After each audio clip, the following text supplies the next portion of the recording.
लालची तीन दोस्त। एक समय की बात है, एक शहर में रिंकू, मोंटी और चिंटू तीन दोस्त रहते थे। वो तीनों बहुत गरीब थे और एक फैक्ट्री में काम करते थे। एक दिन उनकी फैक्ट्री में उनके फैक्ट्री मालिक का एक दोस्त अपनी बीवी के साथ आता है, जिसने बहुत सारे गहने पहने हुए थे। उसे देखकर रिंकू कहता है, अरे देखो दोस्तों, जिंदगी तो इनकी है, देखो तो इस औरत ने कितने गहने पहने हैं। हाँ दोस्त, काश हमारे पास भी इतना पैसा होता, हम भी आराम से रहते। अपने दोनों दोस्तों की बात सुनकर चिंटू कहता है, अरे दोस्तों, फिक्र मत करो, मैंने कल ही सुना है कि जंगल में एक बहुत महान ऋषि रहते हैं, वो हमारी सारी समस्या का हल कर देंगे। तीनों अगले दिन जंगल में ऋषि के पास जाते हैं और वो तीनों ऋषि की खूब सेवा करते हैं। ऋषि जब अपनी समाधि से उठते हैं तो तीनों को अपने सामने देखकर उनसे पूछते हैं, बच्चा, तुम लोगों ने मेरी बहुत सेवा की है, कहो क्या मांगते हो। ऋषि की बात सुनकर चिंटू कहता है, ऋषि जी हमारी मदद कीजिए, हम तीनों बहुत गरीब हैं, काश हमारे पास भी पैसा होता, हम भी अच्छे कपड़ा पहनना चाहते हैं, हम भी खूब अच्छा खाना खाना चाहते हैं। जी महाराज, हमारी मदद कीजिए, हमारी गरीबी दूर कीजिए। उन दोनों की बात सुनकर ऋषि कहते हैं, ठीक है बच्चा, मैं तुम्हारी मदद करता हूँ। मैं तुम तीनों को 3 डिब्बियाँ दे रहा हूँ, ये तुम्हारी समस्या का हल कर देंगी। लेकिन हाँ, ध्यान रहे, तुम तीनों हर एक डिब्बी से एक एक बार ही कुछ मांग सकते हो और इस डिब्बी को तुम्हें जल्द ही मेरे पास वापस देना होगा और लालच बिल्कुल मत करना। तीनों खुशी खुशी अपने घर आ जाते हैं और उस डिब्बी से सोना, चांदी, जवाहरात, पैसे सब कुछ मांगते हैं और वो डिब्बियाँ उन्हें ये सब दे भी देती हैं। वो तीनों उन्हें बेचकर काफ़ी पैसे ले लेते हैं और उससे गाड़ी, बंगला, घर, मकान सब बनाते हैं। अब वो तीनों बड़ी ऐश से रहने लगते हैं और अय्याशियाँ करने लगते हैं। लेकिन वो ये बात भूल जाते हैं कि पैसा कभी एक साथ नहीं रहता, उनका पैसा धीरे धीरे ख़त्म हो जाता है। और इधर वो तीनों डिब्बियाँ वापस ऋषि के पास चली जाती हैं। जल्दी ही तीनों के पास पैसे ख़त्म हो जाते हैं। वो तीनों आपस में बात करते हैं, अरे यार चिंटू, सारे पैसे तो ख़त्म हो गए, अब हम क्या करेंगे। अरे कोई बात नहीं, वो डिब्बियाँ तो ऋषि के पास होगी ना, चलो वहाँ से चोरी कर कर लाते हैं। अरे ऋषि है, उसको क्या करना है उन डिब्बियों का। उस रात वो तीनों जंगल में जाते हैं और ऋषि की कुटिया से वो तीनों डिब्बियाँ चोरी कर कर वापस आ जाते हैं। अगले दिन ऋषि देखते हैं कि वो तीनों डिब्बियाँ चोरी हो चुकी थी। ऋषि समझ जाते हैं कि वो तीनों डिब्बियाँ चिंटू, रिंकू और मोंटी ने ही चुराई होगी। वो सीधा पुलिस के पास जाते हैं। पुलिस तीनों के घर छापा मारती है और उनके घर से तीनों डिब्बियाँ बरामद करती हैं। वो तीनों पुलिस से हाथ जोड़कर माफ़ी मांगते हैं। उनकी बात सुनकर पुलिस वाला कहता है, अरे बदमाशों, माफ़ी मांगनी है तो उस ऋषि से मांगो, मुझसे नहीं। अगर वो तुम्हें माफ़ कर देगा तो मैं तुम्हें छोड़ दूंगा। वो तीनों भागे भागे ऋषि के पास जाते हैं और मोंटी ऋषि से कहता है, मुनिवर, हमें माफ़ कर दीजिए, हमसे बहुत बड़ी गलती हो गई। अब हम आपसे वादा करते हैं, कभी चोरी नहीं करेंगे, खूब मेहनत करेंगे। उनकी बात सुनकर ऋषि उन्हें माफ़ कर देते हैं। वो तीनों जैसे ही अपने घर वापस आते हैं तो देखकर हैरान रह जाते हैं। उनका घर वगैरह सब वहाँ से गायब था। वो फिर से गरीब बन गए थे, लेकिन उन्हें नसीहत मिल चुकी थी। उन्होंने फिर से मेहनत मजदूरी करना शुरू कर दिया और जल्द ही अपनी मेहनत से काफी अमीर हो गए। 3 चालाक बकरियां।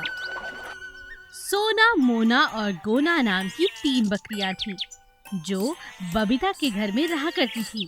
बबीता बहुत ही प्यारी लड़की थी, जो अपने माता पिता के साथ गांव में रहा करती थी। रोज शाम को बबीता स्कूल से घर आने के बाद बकरियों को चारा खिलाने के लिए जंगल की तरफ ले जाती। चलो आओ बकरियों, चलो जंगल की तरफ चलते हैं, आज खाने को बहुत कुछ मिलने वाला है। हरी हरी घास, बहुत सारे खीरे, मजा आ जाएगा।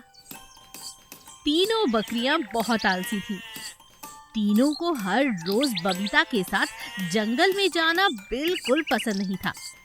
एक दिन तीनों ने चालाकी करने की सोची। सोना बकरी ने मोना बकरी से कहा, ओ, मेरे तो सर में बहुत दर्द, आंखों से कुछ नजर भी नहीं आ रहा। मैं तो सोचती हूँ बबीता को कह दूंगी, इतनी दोपहरी में मैं नहीं जाने वाली जंगल। वो मेरे लिए आते हुए घास लेती आए, मैं वही खा लूंगी।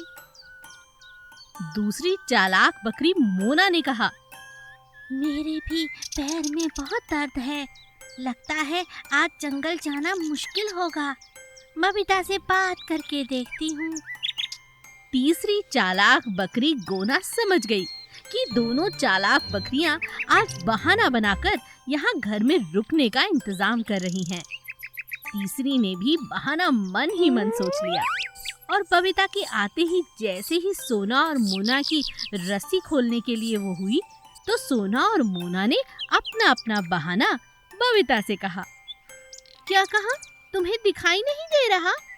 अच्छा, ये बात है। और मोना, ये क्या? तुम्हारे पैर में दर्द है? हाँ हाँ, ठीक है, तुम दोनों के लिए घास मैं घर में ही ले आऊंगी, तुम दोनों घर में ही ठहरना। तीसरी चालाक बकरी ने तुरंत बबीता से कहा, सुनो बबीता, अगर घर से सभी लोग चले जाएंगे तो इनका ख्याल कौन रखेगा? मैं चाहती हूँ इन दोनों का ख्याल रखूं। मुझे ज्यादा भूख नहीं है, थोड़े से खीरे लेती आना। इन दोनों को कोई जरूरत हुई तो मैं यहाँ हूँ, तुम निश्चिंत होकर जाओ। बबीता गोना की बात समझ जाती है और चुपचाप बाकी बकरियों को लेकर जंगल में चली जाती है। बबीता के जाते ही तीनों बकरियां जोर जोर से हंसने लगती हैं। चालाकी ही सही, धूप में जाने से तो बच गए।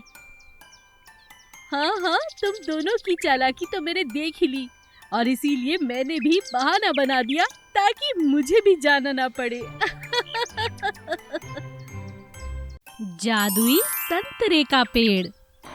चिंटू हर रोज अपनी माँ के सोने के बाद पास के गांव से बाग में लगे हुए छोटे छोटे मीठे मीठे संतरे तोड़ने के लिए जाया करता था। कभी कभी वो अपने दोस्त मिंटू को भी अपने साथ ले जाया करता था। एक दिन चिंटू की माँ ने सोने से पहले उसे चेतावनी दी। देख चिंटू, मैं सोने जा रही हूँ।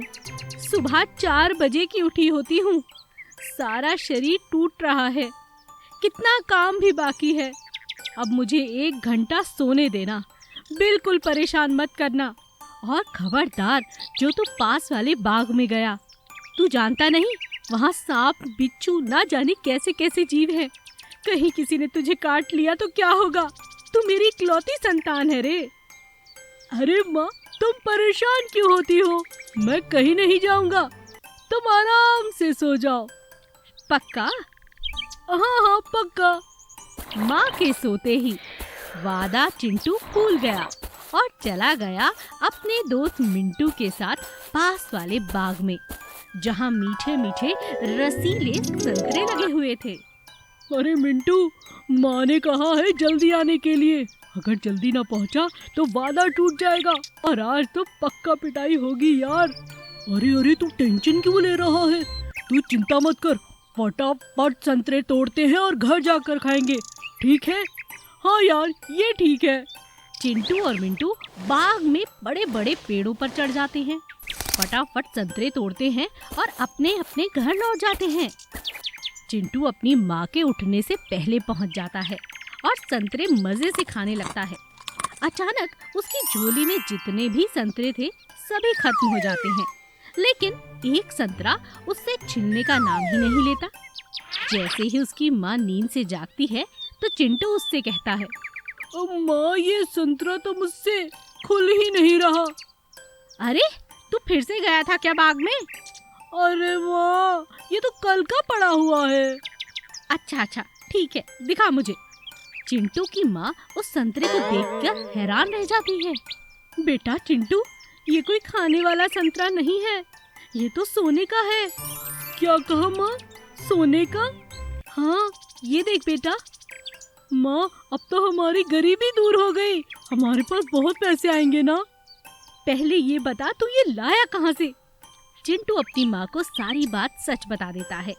दोनों माँ बेटा बाग में पहुँचते हैं और तब चिंटू की माँ की नजर एक बड़े से पेड़ पर जाती है, जहाँ पर सारे ही संतरे सोने के थे। अरे चिंटू बेटा, ये तो कमाल हो गया, सोने के हैं सारे संतरे, जल्दी जल्दी तोड़। भगवान ने मेरी सुन ली, अब तो गरीबी गई रे गई। अब तो भाई कोई चिंता नहीं। चल बेटा, मैं भी तेरे साथ ही पेड़ पर चढ़ जाती हूँ। दोनों माँ बेटा पेड़ पर चढ़ जाते हैं और सारे के सारे संतरे तोड़ लाते हैं और धीरे धीरे उनकी गरीबी बिल्कुल दूर हो जाती है।